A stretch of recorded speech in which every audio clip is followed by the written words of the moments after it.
Present tense का part 1 यानी present indefinite. तो प्रेजेंट इंडेफिनिट के हमने अफर्मेटिव सेंटेंस के बारे में बताया था, लेकिन आज हम बता रहे हैं नेगेटिव एंड इंट्रोगेटिव यानी नेगेटिव और इंट्रोगेटिव वाक्यों के बारे में, सेंटेंस के बारे में। तो जी हाँ, हमने बताया था कि अफर्मेटिव सेंटेंस में प्रेजेंट इंडेफिनिट के अफर्मेटिव सेंटेंस में हेल्पिंग वर्ब का यूज नहीं होता है, यानी है हूँ हो की अंग्रेजी नहीं लगाते, इज आर एम का प्रयोग नहीं होता है। तो हम बात करते हैं अब निगेटिव इंट्रोगेटिव में। जब हम निगेटिव इंट्रोगेटिव में आते हैं तो हमारे पास दो हेल्पिंग वर्ब होती हैं। वो पहली होती है हमारी डज, डज DOES डज, और दूसरी हमारी होती है डू यानी डू। कैसे, लेकिन हम इनका प्रयोग कैसे करेंगे? सब्जेक्ट हमारा, यदि सब्जेक्ट हमारा होगा, सब्जेक्ट होगा सिंगुलर, सिंगुलर सब्जेक्ट अगर हमारा होगा तो हम यूज करेंगे सिंगुलर सब्जेक्ट के साथ, सिंगुलर सब्जेक्ट के साथ हम यूज करेंगे, वो हमारी हेल्पिंग वर्ब यूज होगी, वो होगी डज, डज, डज का प्रयोग करेंगे, डज का प्रयोग करेंगे, डज का प्रयोग करेंगे। जी हाँ, डज का प्रयोग करेंगे। यदि हमारा सब्जेक्ट, यदि हमारा सब्जेक्ट प्लूरल हो, यदि सब्जेक्ट, सब्जेक्ट अर्थात हिंदी में कहते कर्ता, कर्ता कौन? जिसके बारे में बात की जा रही हो या जो काम कर रहा हो, जिसके द्वारा काम किया जा रहा हो, उसको हम सब्जेक्ट कहते हैं। कर्ता हमारा प्लूरल हो, कैसा हो? प्लूरल, प्लूरल सब्जेक्ट हो। तो क्या करेंगे? तो हम करेंगे यूज, तो हम डू का यूज करेंगे, डू का यूज करेंगे। जी हाँ, डू का यूज करेंगे या करते हैं, करेंगे या करते हैं।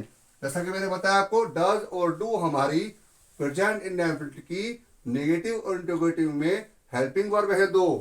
सब्जेक्ट अगर हमारा सिंगुलर होगा तो हम डज का प्रयोग करेंगे, सब्जेक्ट यदि हमारा प्लूरल में होगा तो हम डू का प्रयोग करेंगे।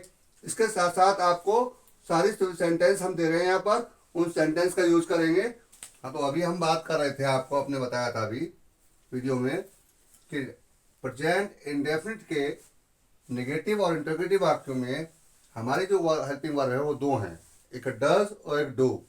डज हम सब्जेक्ट जब हमारा सिंगुलर होगा तब यूज करेंगे, और जब प्लूरल सब्जेक्ट होगा तब हम डू का प्रयोग करेंगे।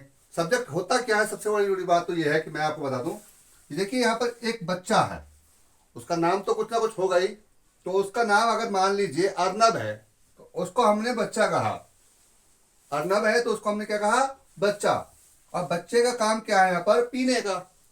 तो यहाँ पर ये सब्जेक्ट हुआ, ये हमारा सब्जेक्ट हुआ, और सब्जेक्ट बच्चा जो है वो एक है, सिंगुलर है यानी सिंगल है, और इसके अनुसार हमारी हेल्पिंग वर्ब जो आएगी, ये है जो है, ये हेल्पिंग वर्ब में आती है, तो हमारी आएगी डज। जैसे कि हमने लिखा बच्चा द चाइल्ड, और है के लिए लिखा डज, और यहाँ नॉट का प्रयोग है तो हमारी हेल्पिंग वर्ब के साथ में आएगा नॉट, डज नॉट। और आगे हमारी है मेन वर्ब, सहायक क्रिया के बाद ही यानी हेल्पिंग वर्ब के बाद ही तुरंत ही हम मेन वर्ब का यूज करेंगे। और मेन वर्ब हमारी प्रेजेंट इंडेफिनिट में आएगी वर्ब की फर्स्ट फॉर्म जो कि आती है ड्रिंक। आगे जैसा सब्जेक्ट हमारे पास यहाँ आएगा तो यहाँ देखिए आपके यहाँ है चाय, और चाय भी एक चीज का नाम है, यानी ये भी एक नाउन वर्ड है। तो ये हमारा सब्जेक्ट है और ये सारा का सारा हमारा प्रेडिकेट होता है, तो हम ये लिखेंगे द टी, द टी। इस तरह से हमारा सब्जेक्ट था सिंगुलर और हमने यूज किया डज नॉट। अब हमारा सब्जेक्ट यहाँ पर देखिए नीचे, अब कर दिया हमने बच्चे, यानी बच्चे हो गए बहुत सारे, बहुत ज्यादा हो गए। तो यहाँ सब्जेक्ट के अनुसार हमारा जो हेल्पिंग वर्ब होगी वो होगी डू। जैसा कि children do not drink the T. इसके अनुसार अगर हम बात करें, हमने तीसरा सेंटेंस यहाँ पर लिया है, वो लिया है इंट्रोगेटिव। इंट्रोगेटिव यानी वह कहाँ जाता है, ये प्रश्न है, ये एक सवाल है, अंग्रेजी में कहते हैं क्वेश्चन। यानी ये जो हमने बोला वह कहाँ जाता है, ये प्रश्न में आता है, क्वेश्चन में आता है, और यहाँ पर क्वेश्चन वर्ड जो हमारा है वो है कहाँ। तो अगर ऐसा होता है तो हम सबसे पहले क्वेश्चन वर्ड को रखते हैं, यूज करते हैं। क्वेश्चन वर्ड कहाँ की इंग्लिश हमारी आएगी? वेयर। और दूसरे नंबर पे हम यूज करते हैं हेल्पिंग वर्ब को। हमारा सब्जेक्ट यहाँ देखिए, यह है वह, यानी कोई भी जब सिंगुलर होगा, एक व्यक्ति होगा और वो दूर खड़ा हो तो हम उससे बात करते हैं तो हम कहते हैं वह, यानी वो एक होता है। जैसे कि बच्चा है तो बच्चे को हमने कहा वह कहाँ जाता है, वह को यहाँ पर हम यूज करेंगे तो हम पहले दूसरे नंबर पर बात करेंगे तो सिंगुलर हुआ, क्या हुआ, सिंगुलर। और हमारे वेयर के साथ हमने हेल्पिंग वर्ब यूज की, डज। अब हमारे पास हमारा क्वेश्चन जो है वो समाप्त हो गया। अब बचा हमारा सिंपल सेंटेंस, वह जाता।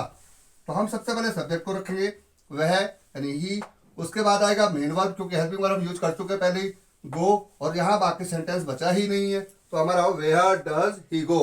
हम एक सेंटेंस आपको और दे रहे हैं यहाँ पर, चौथा सेंटेंस नंबर 4 नंबर सेंटेंस पे आप देखेंगे तो यहाँ आपको एक नई चीज मिलेगी। हमारा यहाँ पर क्या होगा, इंट्रोगेटिव वर्ड शुरू में आएगा। जैसे आएगा, क्या वे गांव में रहते हैं, गांव में रहते हैं। जी हाँ। अब यहाँ देखिए, यहाँ वह नहीं है बल्कि है वे है, और यहाँ इंट्रोगेटिव वर्ड शुरू में आया है। जब ऐसा कभी होता है, चाहे वो किसी भी टेंस में हो या ना हो, तो हम सबसे पहले इसकी अंग्रेजी की नहीं लगाएंगे, इसका मीनिंग नहीं रखेंगे। और इसका हम लगाएंगे नहीं तो सबसे पहले कौन आएगा, हेल्पिंग वर्ब, क्योंकि ये हमेशा दूसरे नंबर पर आती है। हेल्पिंग वर्ब को हमेशा दूसरे नंबर पर ही हम यूज करते हैं, सब्जेक्ट के बाद करें या पहले करें। तो ये ध्यान रखें, इसका यूज नहीं होगा, यहाँ पर यूज होगा। तो हमारे सब्जेक्ट के अनुसार अगर बात करें, हमारा सब्जेक्ट है वे, प्रोनाउन वर्ड है हमारा वे, और वे की अंग्रेजी होती है हमारी दे।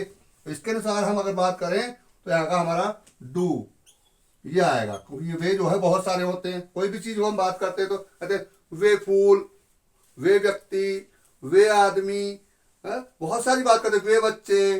तो यहाँ पर वे जो है प्लूरल वर्ड है और प्रोनाउन वर्ड है, प्रोनाउन वर्ड है। इसके अनुसार हमने यहाँ हेल्पिंग वर्ब को यूज किया, डू। अब हमारे पास प्रश्न यहाँ पर खत्म हो चुका। अब हमारा सेंटेंस बचा, वे गांव में रहते। सबसे पहले सब्जेक्ट यानी दे। दूसरे नंबर पे हमारी आएगी अब मेन वर्ब आएगी लिव, वर्ब की फर्स्ट फॉर्म लिव। इसके बाद हमारा प्रीपोजिशन वर्ड है इन, और आया गांव एक जगह का नाम है, प्लेस का नाम है, तो यानी कि द विलेज। जी हाँ, विलेज, ये आ गया हमारा। अब हमारा सेंटेंस पूरा हुआ। जैसे के अनुसार पता है आपको, इंट्रोगेटिव है तो इंट्रोगेटिव मार्क हमें यहां लगाएंगे। Do they live in the village. आपको जो जानकारी मैंने यहाँ वीडियो में दी है, आपको अच्छी लगे कमेंट करिए, या जैसी भी आपको लगती कमेंट करिए, फॉलो करें, शेयर करें और सब्सक्राइब करें। इससे हमारा हौसला बढ़ेगा और इसके साथ साथ हमें नोटिफिकेशन मिलेगी, आपकी जानकारी मिलेगी, और वैसे हम अगली वीडियो में आपको उससे अच्छी जानकारी देने की कोशिश करेंगे और आपको अच्छे से ज़्यादा समझाएंगे, जिससे आपकी समझ में आ जाए। उम्मीद करता हूं कि आप इस वीडियो को देखने के बाद कुछ सीखेंगे और अपना कमेंट भी करेंगे और उसकी जानकारी लेंगे जो आपको नहीं आता है टेंस के अनुसार।